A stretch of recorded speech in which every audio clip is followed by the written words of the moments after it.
Today, I'm taking this luxury sleeper train for 52 hours across 2 countries. I'll show you exactly what it's like on board the iconic Eastern and Oriental Express, from my private suite, the restaurants, and my favourite, the outdoor observation car. It's far from a cheap experience, with my ticket costing over $20,000, but today you're joining me on this once-in-a-lifetime adventure. With that, let's pick up our story in Singapore.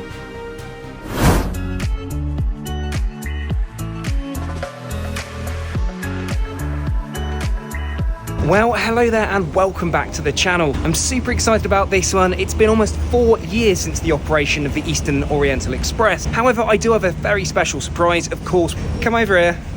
Look who's back. Hiya. Dad is back on the channel. How are you? Yeah, I'm good. I'm warm now. It is pretty warm. You're usually cold. Dragged me here from Sweden. Yes, side note, departing Europe, Stockholm is one of the cheapest departure points if you want to try Emirates first class. Anyway, we digress. Let's go and check in. Formalities are dealt with in Singapore's Woodlands train terminal. It's rather warm and rather hectic, but thankfully it's not long before we're warmly greeted by a Belmont representative. Within a few moments our tickets are issued and we're invited to head over to the immigration checkpoint. It's at this point we get first glimpse of our iconic train. As the next stop will be Malaysia, we'll need to effectively exit Singapore here, which involves a quick baggage screening and passport stamp. We're finally at the platform, and what a welcome! The wonderful crew are here to greet us on board. I think it's about time we get settled into our compartment, and indeed our new home for the next few days.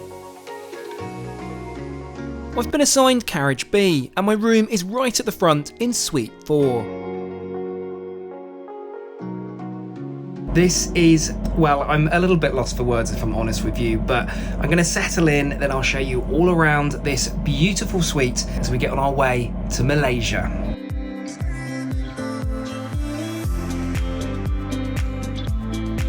So where exactly will our train take us? First up, we'll glide up to Malaysia's capital of Kuala Lumpur. Then it will be full steam ahead to Butterworth, an excursion to Penang. Then finally, for our last stretch, we'll continue to Malaysia's far north. Here, we'll alight our train and catch a motor yacht to our final destination of Langkawi.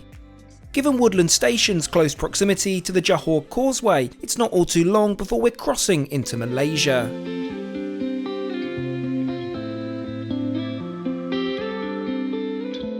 So, our luxury train. We'll start by taking a look at the sleeper carriages, of which there are 3 types of accommodation available. Firstly, the Pullman cabin, the entry-level sleeper with ensuite shower room. Next is the presidential suite with twin beds, seating area and ensuite. Finally, my room, the state cabin. This is only slightly smaller than the presidential, but significantly cheaper. By day, the cabin features a sofa, table and 2 comfortable chairs, which will convert to twins for sleep. There's a wardrobe complete with bathrobes, slippers and a safe. Unlike the European counterpart, all E&O rooms have an ensuite bathroom, which whilst compact is well appointed and features a full shower cubicle. I make it time for afternoon tea. Our room attendant has arranged for this to be served in Dad's room, so let's head down the corridor to his stateroom. You can see it's near on identical to mine, and truly over the top for single occupancy. So what delights do we have on offer then? Gold leaf top chocolate tarts, madeleines and fruit jellies, complemented by a selection of teas. What a terrific start to the journey. As we continue to indulge, what exactly is the story behind the Eastern Oriental Express? Well, it was built in Japan back in the 1970s for the New Zealand National Railway, which operated the Hotel on Wheels Silver Star service until 1979 between Auckland and Wellington.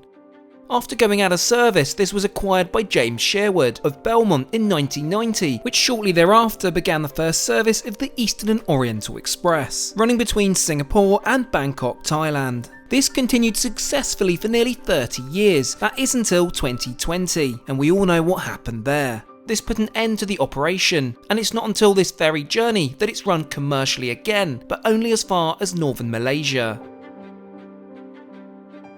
So with the sun just setting, I think it's almost time for our first dinner on board. Gonna put something a little smarter on, and we've also been invited to some drinks in the piano bar. So let's get changed and go and find out what that's like. Unlike the Venice Simplon in Europe, the E&O doesn't have the same strict dress code for the evenings, though smart casual is suggested.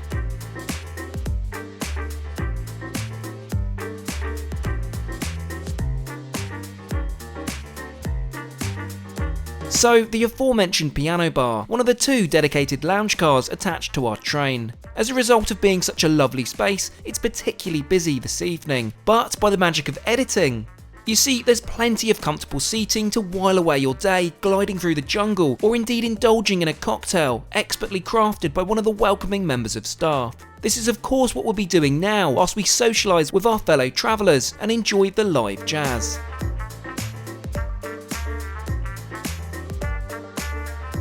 It's not all too long before we're invited to one of the dining cars to be seated for dinner. We're in the Addison dining car this evening, which is inspired by the region's lush green tea plantations. You're assigned either a 2 or 4 person table by the maitre d', and this evening we'll be dining with some new friends. Let's take a look at tonight's menu then. What always bewilders me on board these luxury trains is how the food is prepared and cooked in the kitchens. It certainly adds an entirely different element to cooking in a standard restaurant. To begin with, I have the bonito served with kimchi, which is delicious. Next up, the dual seafood box with, and I quote, local algae. Next on our very fish heavy dinner, the seafood laksa. If you're not a big seafood fan, this meal would certainly be a challenge.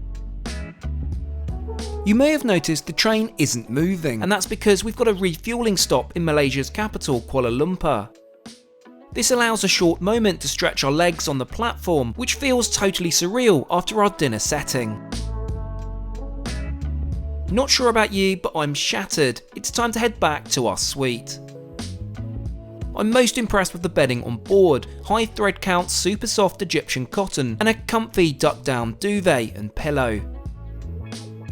The room is now turned down ready for sleep, and I am very much ready to get into bed.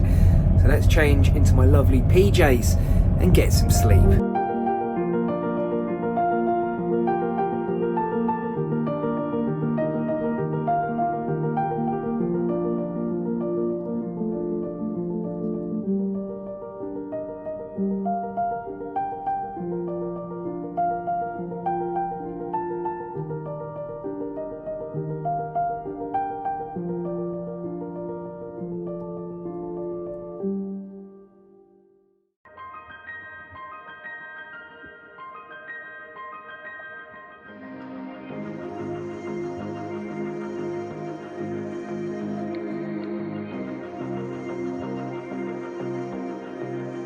Good morning from central Malaysia. As with yesterday's afternoon tea, we're having breakfast served in Dad's room. Breakfast is a more low-key affair, and whilst I do enjoy having this in the privacy of our suite, I'd also like the option of having it in one of the dining cars.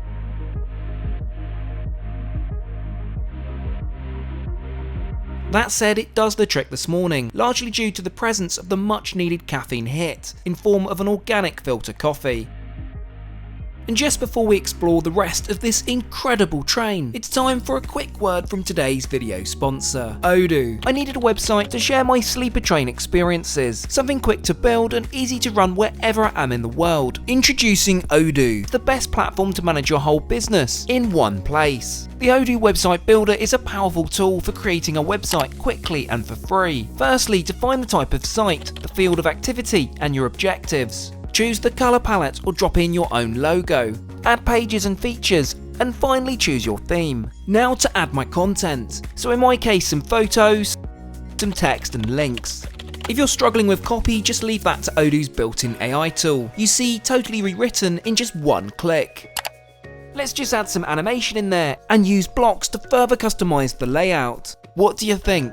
The first Odoo application is free for life, but should you wish to evolve, just upgrade to a paid plan to access all applications. Go check out Odoo today using my link in the description to get started for free. You'll get lifetime support, unlimited hosting, and a custom domain name offered for 1 year. I make it time to try out the ensuite shower. As said yesterday, it's a compact space, but should add to the hilarity of me attempting not to stack it whilst hurtling along at 50 miles an hour. We're just about to arrive into our first proper stop, Butterworth, and the gateway to the island of Penang. Feeling fresh, let's head off the train and go and explore.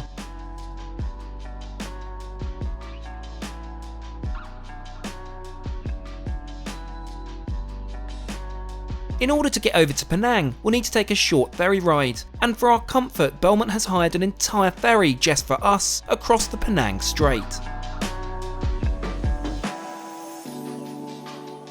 First up, we'll head to the morning market to collect ingredients. This does mean I'm going to attempt some cooking. Groceries to hand, we're driven by 4x4 up through a rainforest to the top of Penang Hill. Developed by the British in the 1800s, much of the housing was built up here due to its cooler climate, at least more so than down in the lowlands. Let's get my apron on then and get cooking.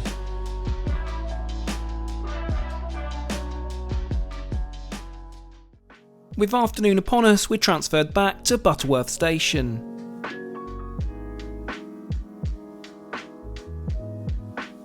It's time to hop back on board our train for our next leg up the country.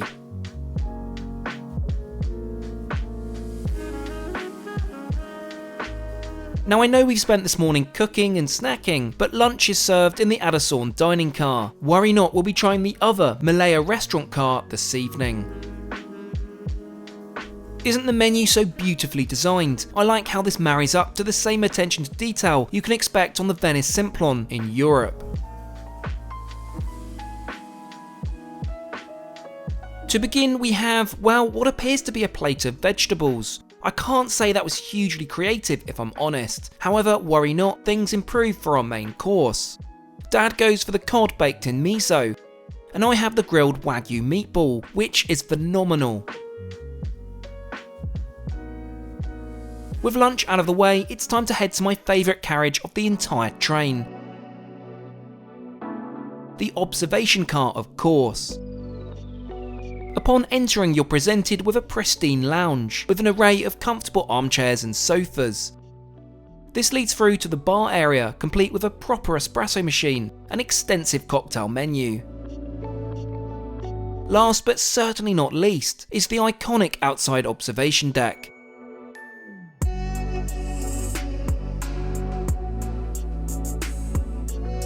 It's not hard to see why this is my favourite part of the train.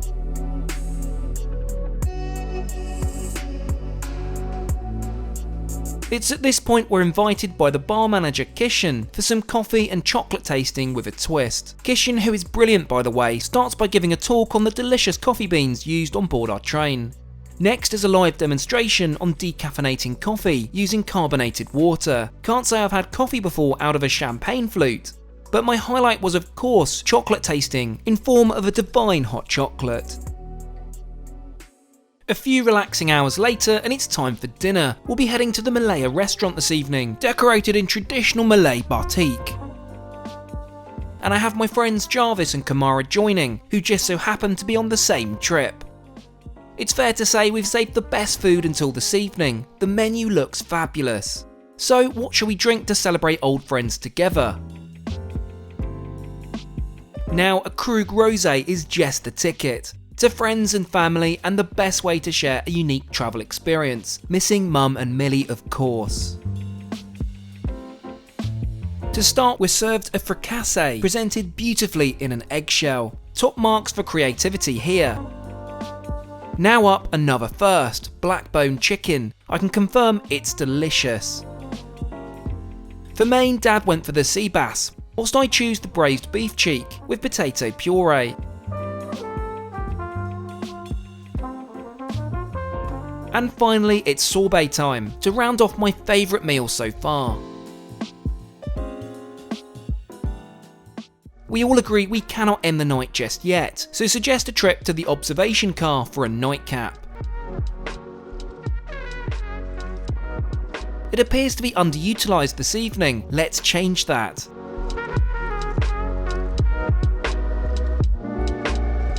Now, the cocktail list on board is extensive, but we're recommended the Eastern Oriental signature, served in a porcelain tiger's head.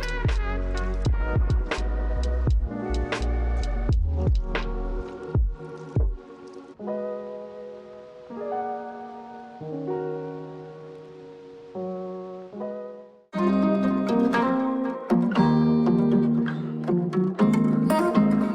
morning, another brilliant night's sleep, possibly helped by whatever was in that tiger cocktail. Let's get up and showered, we have something very important to talk about.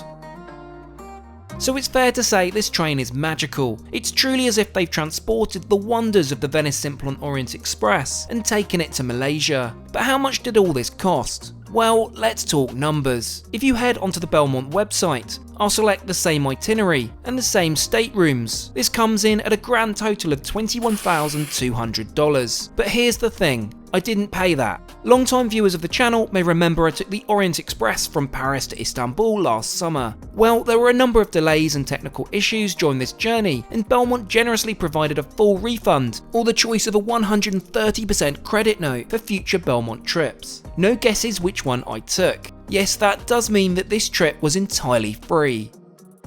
It's time for breakfast, though we're invited to enjoy brunch today in the Malaya restaurant.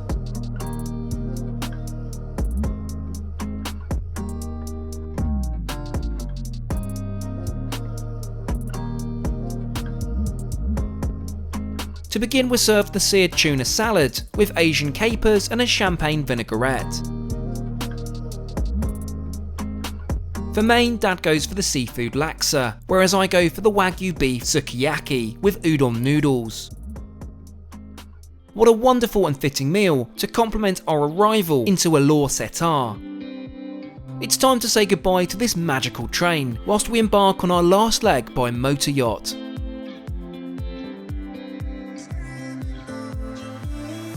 We're led out of the station and over to an awaiting fleet of minivans. It's a short drive over to the port, and within moments we're on board our Sunseeker, which will take us the 50 or so miles offshore to the islands of Langkawi.